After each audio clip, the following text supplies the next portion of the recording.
Hello kids, আজ আমি চলে এসেছি একটা ছড়া নিয়ে। ছড়ার নাম ফুল।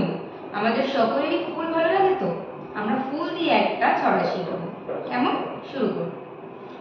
কতদিন ভাবে ফুল, উড়ে যাব কবে, যেথা খুশি সেথা যাব, ভারী মজা হবে।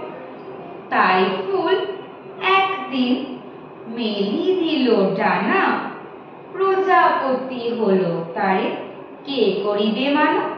আবার শিখি। কতদিন ভাবে ফুল, উড়ে যাব কবে, যেথা খুশি সেথা যাব, ভারী মজা হবে। তাই ফুল একদিন মেলি দিল ডানা, প্রজাপতি হলো তারে কে করিবে মানা।